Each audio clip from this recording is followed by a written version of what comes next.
Makeup, or also known as cosmetics. It can be used to whether cover things up, highlighting things, or improving things, like making your eyes feel flush, or giving more attention to your eyes. Or anyway.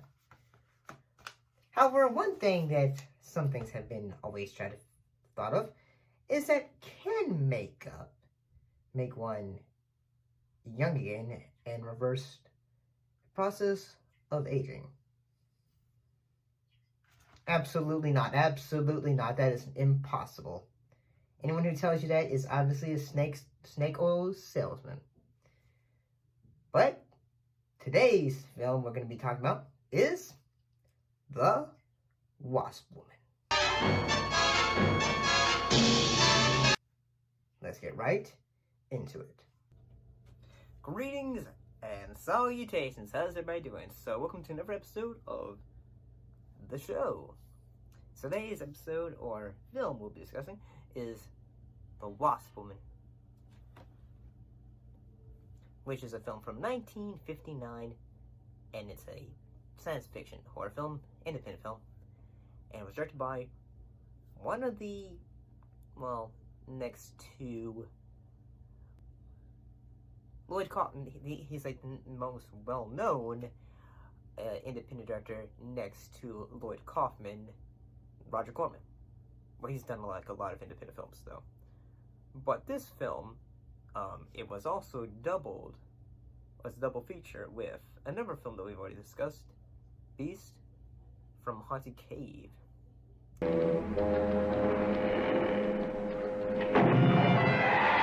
Isn't that like a trip down memory lane for this channel? This includes for this film Susan Cabot as Janice Starlin, Fred Elis as Bill Lane, Barbara Morris as Mary Dennison, William Roerick as Arthur Cooper, and Michael Mark as Dr. Eric Zenthrope.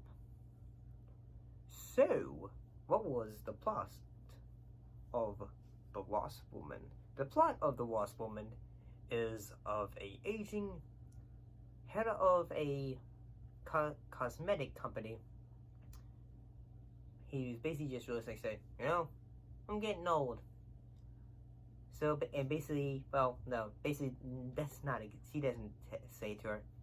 Basically, her employees say to her. I think I can tell you why Starlin products are falling off so badly, Miss Starlin. We're listening, Lane.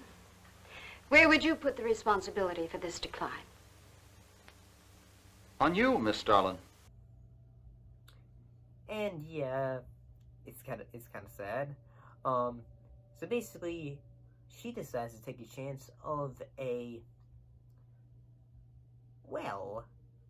scientist who has been experimenting with wasps' enzymes to basically turn back the clock of time. However, at times it's successful.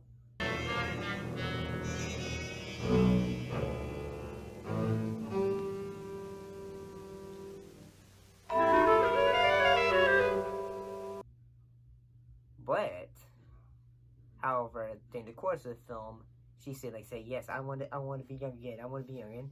And at times, it works. It's a success. But later we find out after too much use of the formula, she changes as well.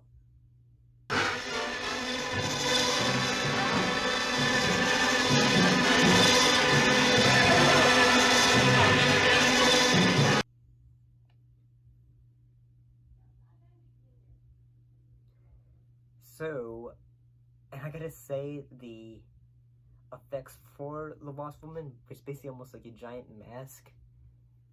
And honestly, it's not that bad. I mean, it's goofy, but it's kind of creepy. And I'm gonna be honest, although I thought, you know, this is entertaining. It's kind of fun. It's a B movie film that has a woman turning into a giant wasp. Well, no, having a wasp head. Sort of like, say, The Fly. And yeah, it works. However, like, say the poster, that's the marketing gimmick for this film, is total lies in the fact that she does not have the body of a wasp and the head of a woman. That does not happen in this film. Although that would have been amazing if that had actually happened.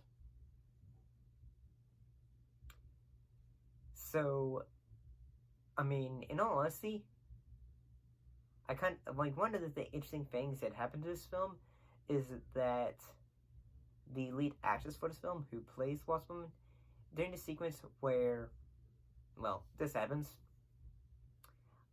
supposedly, the actress got after the doctor threw the basically the glass at her. Basically got it pretty good, knocked her head, and then supposedly this was her final film. I mean, not that it killed her, but she thought, like, I don't want to do films anymore. Filmmaking hurts. Yes, it does. Yes, it does.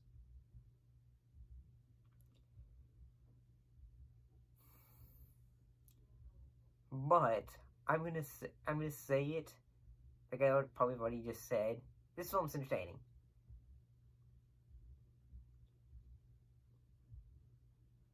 But I mean, heck, it even had a remake as well. I mean, I don't really know if it. I mean, doesn't have really much. I don't think it has much of a connection to pop culture, unless you're trying to connect it to the Wasp from Marvel Comics and all that. But what do you guys think? Have you seen the Wasp Woman? Don't forget your thoughts, comments, and all that good stuff. Because remember, like I said recently, if we don't get enough, subscribers or any of that stuff, there might not be a season 3. I mean, I don't know, just saying. So, get on it. See you later.